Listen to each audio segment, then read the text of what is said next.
Chapter 15, Advice Hour. I have had a long-standing feature on my radio show called Advice Hour, and it goes from 3 until 4 every afternoon. Now, I am not a professional shrink or counselor or anything like that. I'm just a woman who has been through some stuff. I don't necessarily think of what I do as giving advice so much as simply putting myself out there as a sounding board for people to bounce things off of. What I tell people is what I would do in a situation they tell me about.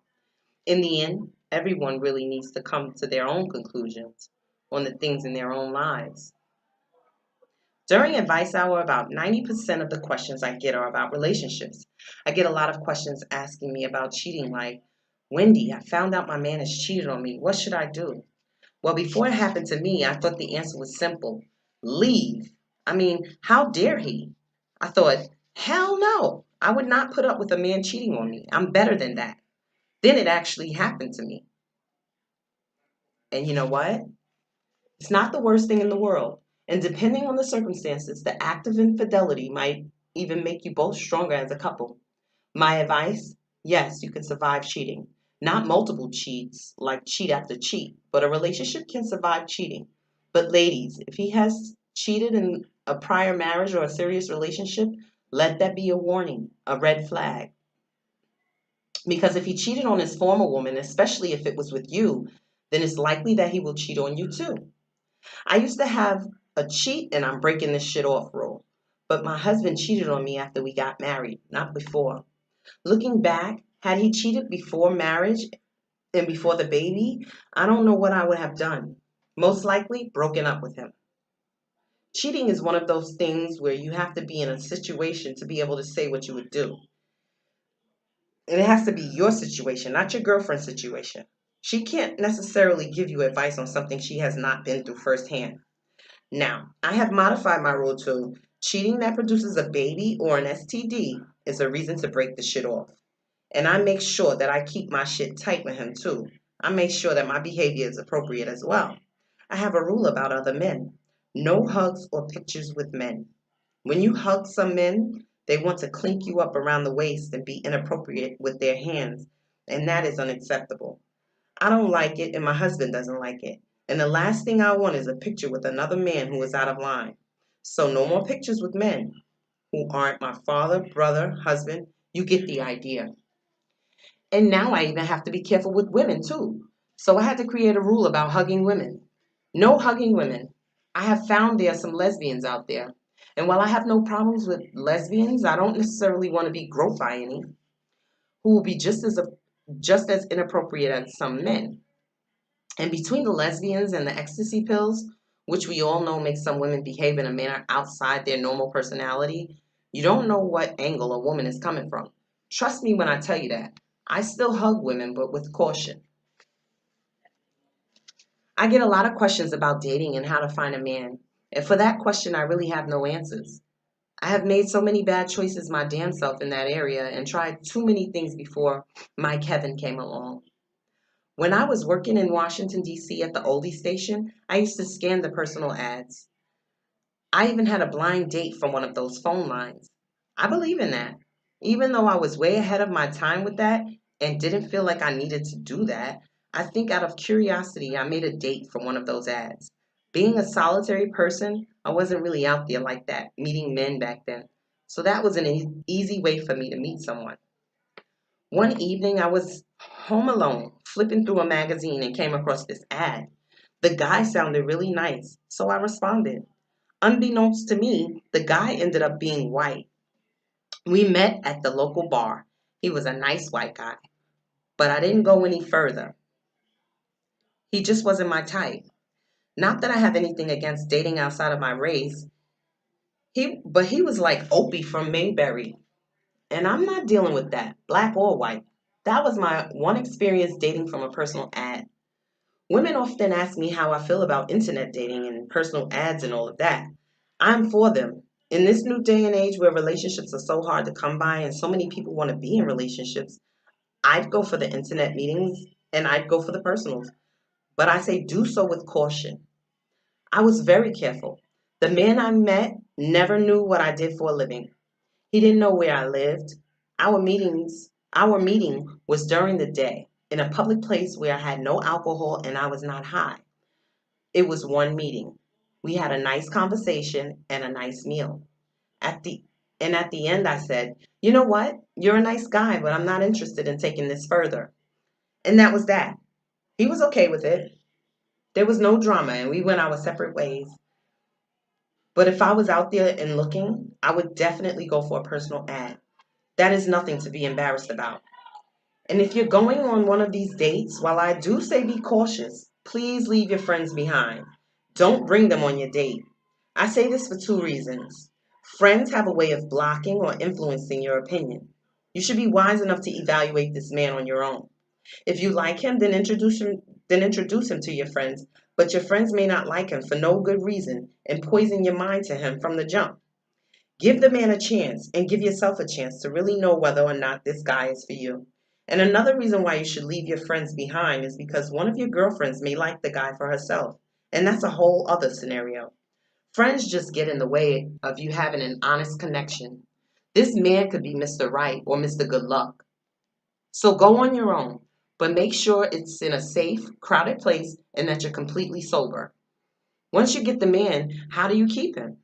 Since I got married, a lot of my listeners want my thoughts on how to keep the fire burning in their relationship. Well, I've taken the liberty to put together a list of things I live by, and here they are. Number one, you must have a date once a week. I don't care whether you've been in a relationship for 25 years or 25 days. Having private time with just you and your mate, where you two can let your hair down, look into each other's eyes, talk about neither work related nor stress related things, and just be into one another is extremely important for your relationship. You must make time for just the two of you. A date is different than just being together. When I get home at the end of the day, I usually scrub my makeup off and wipe off my filled in eyebrows and pull my hair off. Because, yes, my hair just pulls off. And I put on one of Kevin's big t shirts. I put a scrunchie in my natural hair, which is 14 inches long, and highlight it like my piece, but not as full. And then my man and I lay hugged up in the bed together. That, ladies, is not a date. It is coming home at the end of a long day, getting comfortable, and chilling with my man.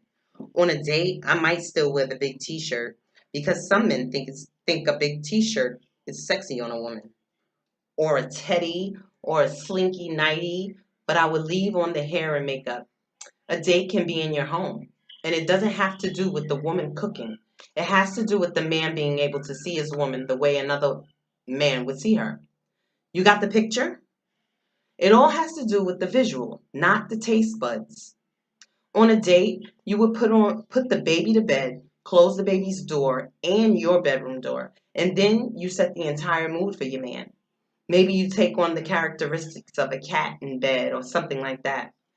Have you ever observed a cat and how they move very sensually and sexually? Take that to the bedroom and see what happens. Of course, your date could take place in a restaurant, but make sure you're fully done up with your cleavage pumped up. I suggest a dinner at a nice restaurant that has candles on the table so you can hold hands and look longingly into each other's eyes over the natural light. Whatever you decide to do, make sure you do it once a week, where you are something other than a mother in a dirty throw up robe or the 9 to 5 working woman. Make sure on that day you're the other woman. My husband and I do go out at least twice a week for business. I have appearances or I host these big parties, but those aren't our date nights. There's a difference between my party nights with the public and my party nights with Kevin. On his nights, it's all about him, and I'm totally paying attention to him. Be sure to mix it up too, because the same thing every single week won't cut it after a while.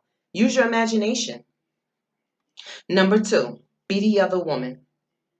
I find role playing to be a very important part of keeping a relationship alive. This can be anything from serving him dinner when you normally don't, to calling him baby, to being out to dinner and pretending to be a naughty mistress, rubbing his leg with your foot under the table. You've heard the expression, he wants a wife around the house and a whore in the bedroom. This is true. Be his whore. It's not degrading. It's between you and your significant other. He knows who you are and he's not pimping you out. That's why they call it role playing. You can put on your prescription glasses if you only wear them at night or for driving and become the librarian or the school teacher. Curse, yes, curse during sex, especially if you never curse in real life. Don't be crazy and talk about his mama, but turn on the potty mouth. I find that is a real turn on for many men. So many of us who have been in a relationship for a while get into having routine sex or quickies. But remember to take your time and make it adventurous. Have fun. Be that whore. All men like whores, even if they don't admit it. Being a whore requires you to keep the lipstick on. I prefer red, but it can be so sloppy, which isn't necessarily a bad thing. Maybe you do the red lipstick the day before the sheets are going to be changed. Maybe you wear a wig that you would never wear out of the house or makeup that you would never dream of wearing to your job. Whatever it takes, do it. You should come out of yourself and act, act, act. Just be raunchy with it. Let them screw you in the alley next to the club. Let them screw you in the back seat of your car. A lot of these SUVs have a big enough middle compartment where you can barely reach over and slob his knob. But damn you, get it together and reach over and do it. Do it, do it. Number 3, maintain your attractiveness. Say what you want, ladies, but you looking your best is very important to your man. Beauty is relative, but what got him hooked to you is what attracts him to you. This means your worst day, looks wise, must be the day he met you, period. You have to find ways to look better than the first day he met you. Check out the women he checks out. Maybe one of those bitches on the Spice Channel or a chick in a Jay-Z video. Whatever it is that your man likes, you have to be willing to give it to him. Wear the sexy garments even if they are uncomfortable. Heck, they won't be on very long anyway. You know what my husband seems to really enjoy on me, which is so ridiculous because I spend all this money on expensive undergarments? He likes a scrunchie full of hair and a pair of La Perla underwear, like Jay-Z says. It doesn't necessarily have to be La Perla. Maybe it's just a Victoria's Secret thong or something. The point is, don't be afraid to be sexy. It does matter how you look. And ladies, keep yourselves groomed down there. Keep your legs shaved if that's what he likes. And ask him because some men love hairy legs, arms, and all that. Find out what he likes. And you don't even necessarily have to ask him verbally. Simply pay attention. I'm a woman who subscribes to maintaining attractiveness, regardless of what size I have been. And surprisingly, my weight fluctuations have never been about men or other women. It has been about me. I know who I've always been in my mind. And when I gained 100 pounds after having the baby, I didn't care how many times my husband told me I was beautiful. And he did it very convincingly. Sorry. My husband made me feel gorgeous. I did not feel like me. When I met my husband, I hadn't had any plastic surgery, but it was on my mind, and I dressed like a boy to cover up my body.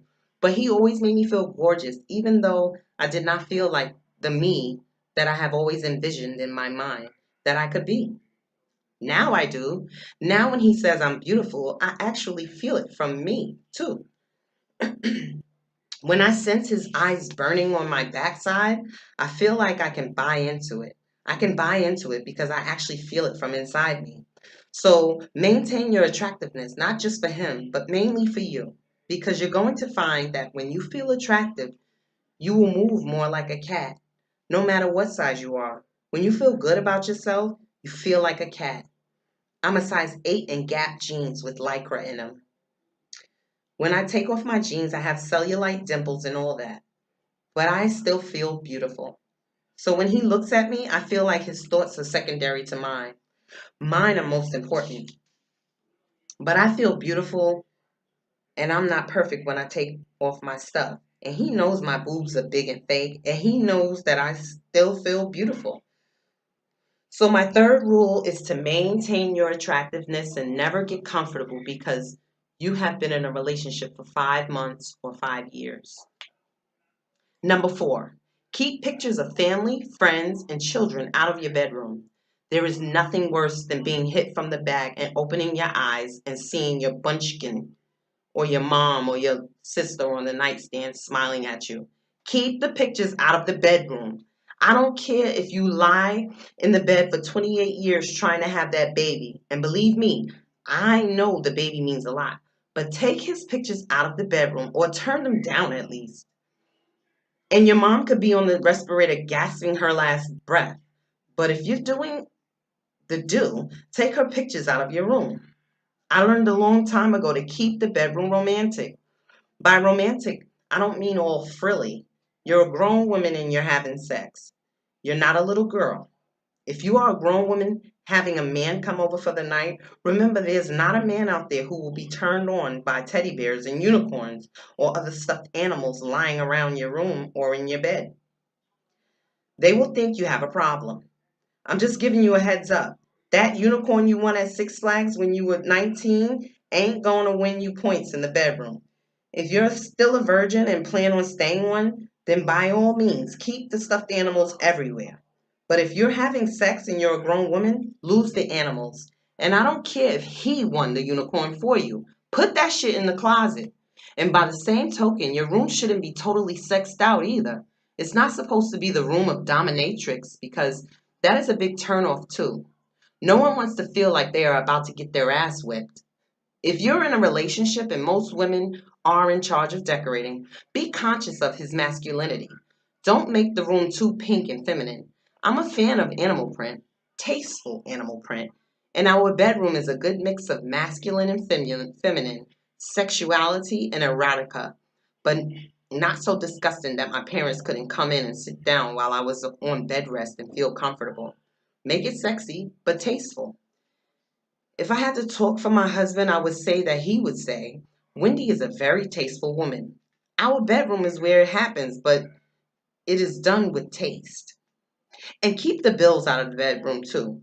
While you're at it, keep all signs of bill payment of it off exposed open surfaces because nobody wants to be reminded about the car insurance or the light bill just before they're about to have their moment. Number 5, spend time apart. My husband and I work together, and a lot of time he is even in the studio with me. You guys know that he's my manager, and you know he and I are clinked up. We do a lot of business together, but we have our times apart. He has his retail business to take care of, and I've got other shit to do besides my 4 hours on the air. You just have to spend time apart from your mate.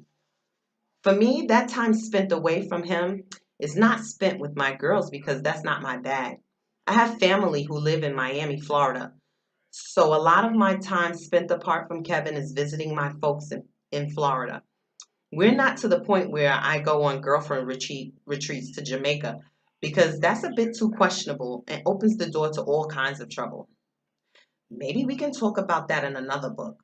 On second thought, let's talk about that now. I don't believe in girlfriends going to Jamaica for the weekend. I just don't think it's appropriate.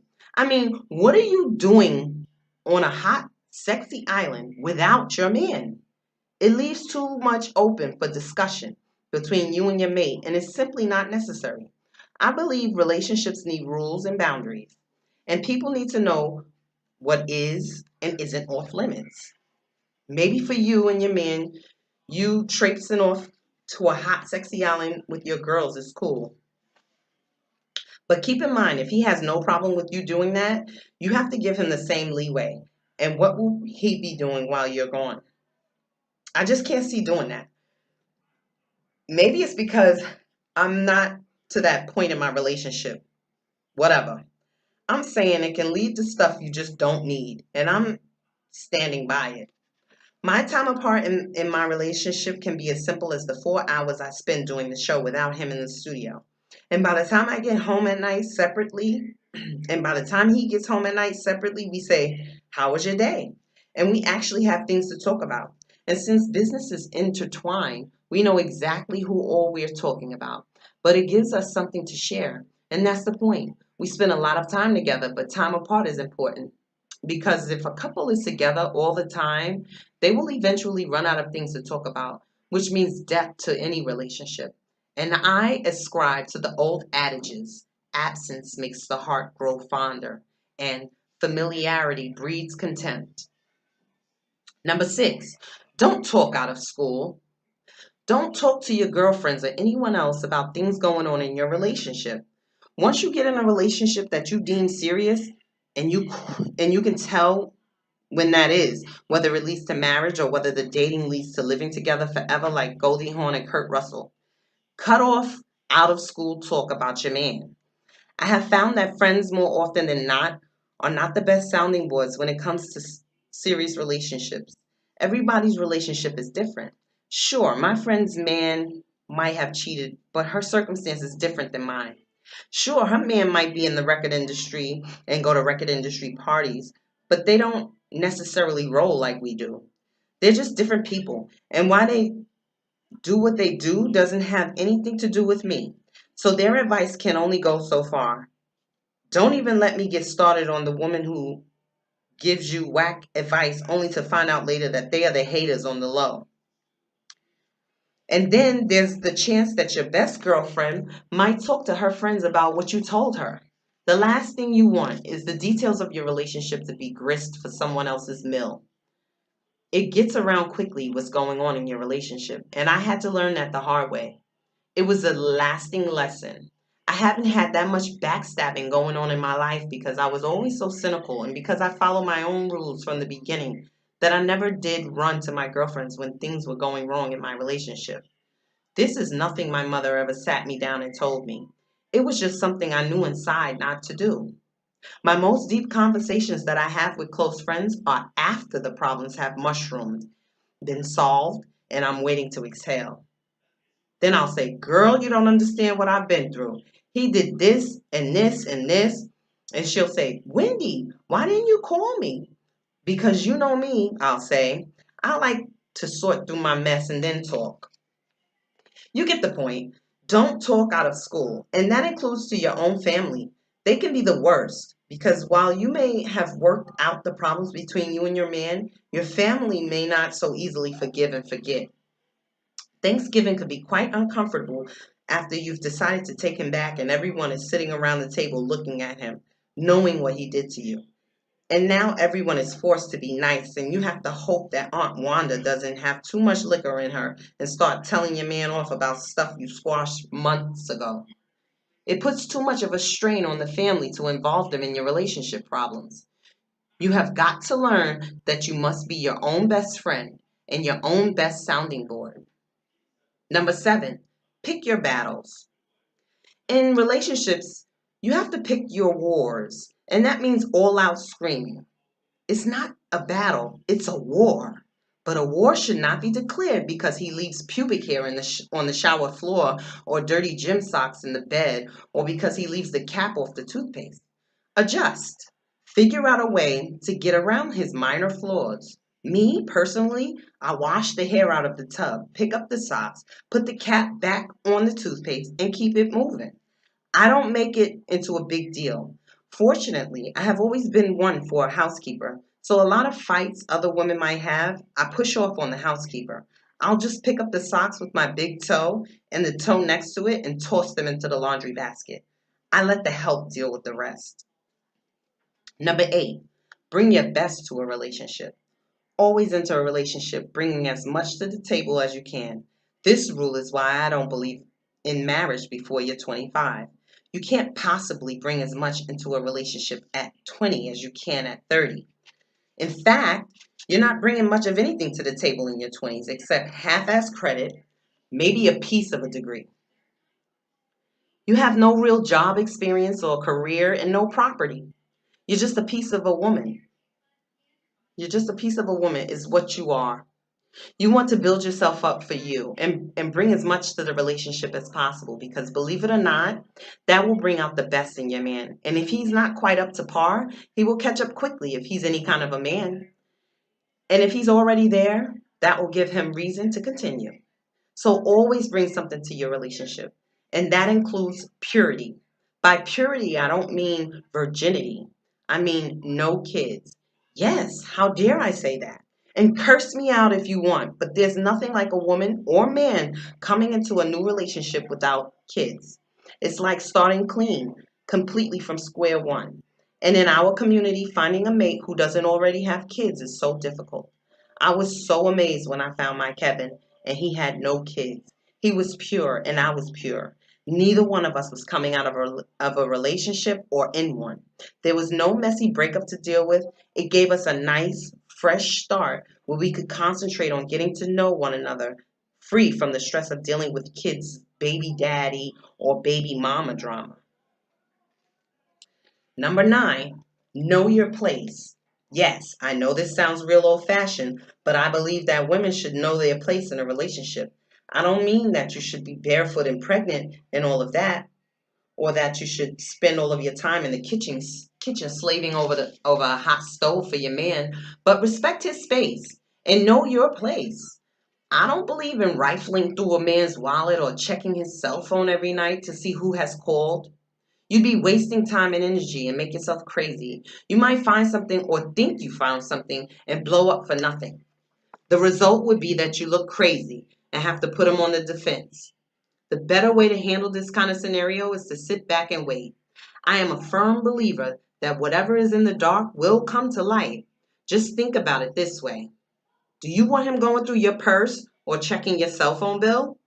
If visions of a possessive stalker come to mind, don't act like one. If something is really going on, trust your gut feelings and wait. It'll all come to light eventually. Also, I believe very early in a relationship, before it even officially jumps off, you need to establish who does what. In my household, we are very old fashioned. My husband is in charge of the cars. He picks them out. One, because I give a rat's behind about a car just as long as I look good behind the wheel. But also, that's a man thing. I don't even care about the color. I just don't want it to be too tricked out. And my husband knows my style and he picks accordingly. He takes care of getting the cars serviced and he takes out the garbage. And I have the woman's role. I make sure the house is maintained. But if there's a plumbing problem, I call the plumber, but my husband gives me the money for him because you know what? Plumbing is a man's job, and I do my woman's work. We are likely the secretary of the house. It's my job to empty the dishwasher and load it, wash the clothes, etc. But I don't do that. I make sure it's done. And while I do not exactly cook the meals every day, I make sure everybody eats. I'm in charge of making sure the house is running and doing the grocery shopping. He doesn't have to do any of that. I don't even think he knows how much a gallon of milk costs. He decorates the cars, I decorate the house. If I want to throw a pillow there, I throw it there and he better not say anything because the house, that's my area. We have people who help us like a nanny, house cleaner, landscaper, cook. But my job is to make the house run smoothly. His job is to make our cars run smoothly. His job ultimately is to make me feel safe and protected. He's the man, and that's his primary job. I am the little woman. Number 10, have a big sense of humor. If you really love the big lug, you owe it to yourself to laugh things off. Those lines that form on your forehead from frowning over every little thing you will pay for when they stay there permanently. If you can laugh, even in the most difficult situations, your relationship will last longer.